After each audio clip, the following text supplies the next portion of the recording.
I like animation. I like video games. What if there was a way to create animations on a device that can also play video games? Flipnote Studio was easily one of the hallmarks of the DSi, and in my opinion, a very good reason to buy one. I mean, sure, that's in addition to the seemingly endless stream of amazing games the Nintendo DS could play, but even if the DSi onwards got rid of Game Boy Advance backwards compatibility, this more than made up for it. That and the fact it could play great games like Shantae Risky's Revenge, Cave Story, and Mario Clock. If you had a Nintendo DSi, you've at least dabbled in Flipnote Studio. It's a really clever concept, simulating the feel of flipbook animation on a device where a key feature was the touchscreen you could use to draw stuff. It's easy to learn, but difficult to master, with 3 separate tools each heavily customizable. As you'd expect, you're able to sequence an animation frame by frame using the pen, paintbrush, and eraser tools to create the works of your dreams. You can even add audio to your Flipnotes, either through the 4 sound banks which hold up to 2 seconds of sound, or preferably, you can import audio from DSi Sound to serve as a mastered soundtrack. This can hold up to a minute of audio. There are a few limitations. Flipnotes can only last up to 999 frames, and the speed can be tweaked from 0.5 to 30 frames per second. But the possibilities for amazing Flipnote ideas are seemingly endless,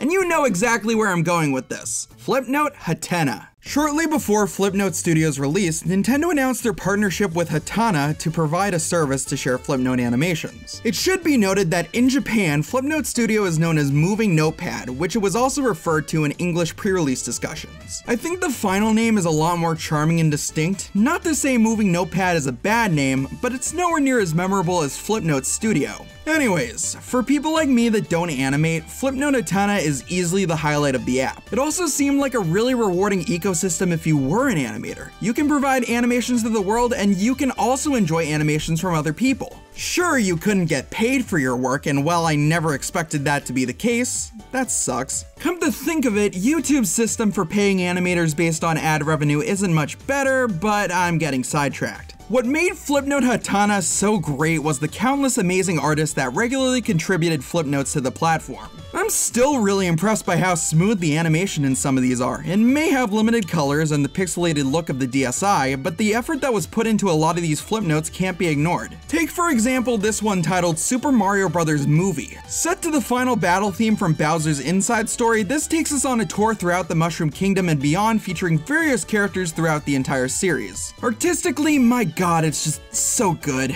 But of course, I really wanted to highlight some of my favorite Flipnote animators from back in the day. So let's do that.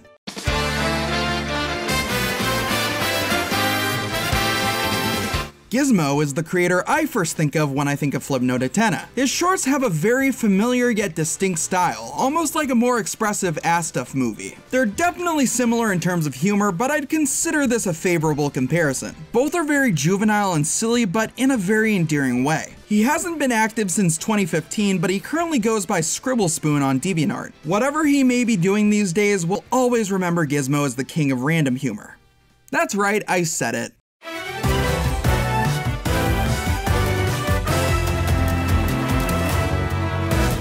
Not to be confused with a certain other high-pitched internet sensation, Fred's most famous Flipnotes consist of musical parodies, with visual accompaniment, varying from full-on animations to simple text and sometimes both. I actually find his history to be kinda interesting. He's an independent songwriter from Pennsylvania who contributes music, vocals, and plays guitar for his band The Pinecone People. He even remade one of his most famous Flipnote songs, Food Criminal, and put it onto iTunes. It's pretty strange to me that his official YouTube channel only has a few more subscribers than I do at the time of this video, but if you like the works of Perry Grip, I definitely recommend his work.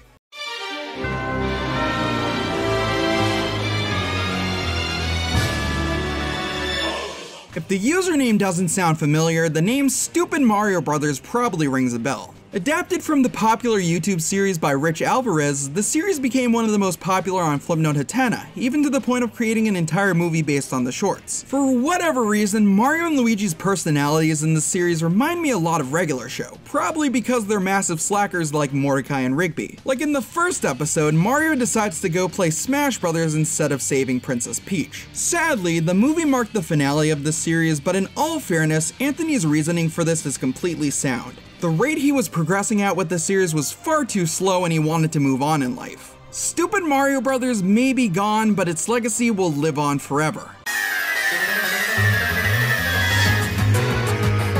And finally on this showcase is the brother duo of Epic and Guitar. Their flip notes usually involve Pokemon parodies put to various scripts. While they may have been on the messy side, their animations could get really fluid at times. There's not much to say about Epic Guitar since the style of each short could vary wildly depending on where the audio originates, but they're charming enough, I suppose. And are you starting to notice a pattern with Flipnote Hatena? The animations featured on the site weren't terribly original, but they never had to be. The beauty of the service was sharing all kinds of animation with others around the world and just having a laugh at the silly, the surreal, and dare I say, even the smart. If I'm to suggest any other flip notes in this video, I'd recommend Flipnote Hatena vs. The Door, a culmination of the best the service had to offer, uniting to take down a seemingly unstoppable force.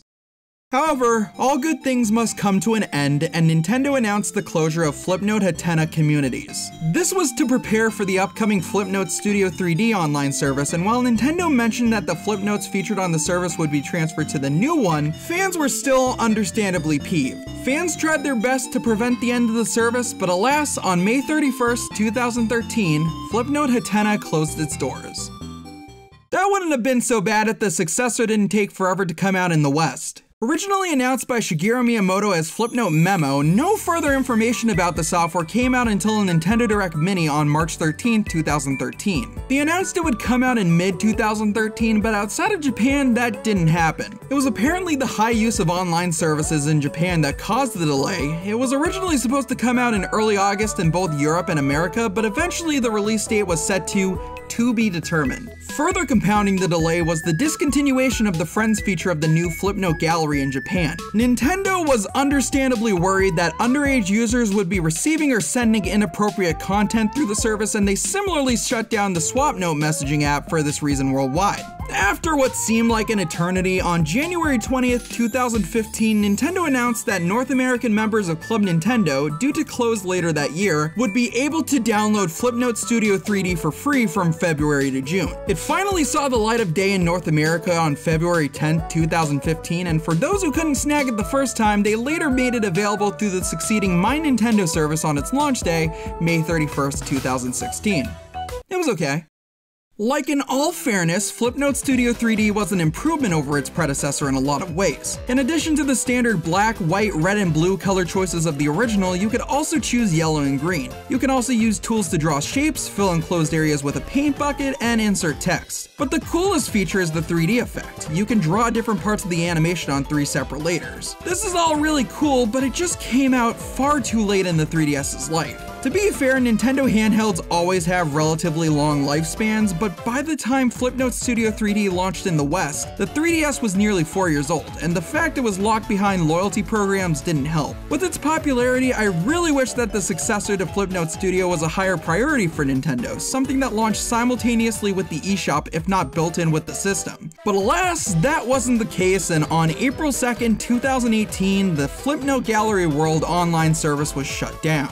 It's a shame the Flipnote legacy died so quietly like that. What was once a humble service adored by Nintendo fans eventually became something only loyalty program members could access. If Nintendo ever makes another dedicated handheld sometime in the future, I'd love to see a return of Flipnote Studio, but only if it's a relative priority for the system. It may be gone, but the legacy of Flipnote Studio and Flipnote Hatena will live on forever. My name's Justin, and I'll see you guys next time.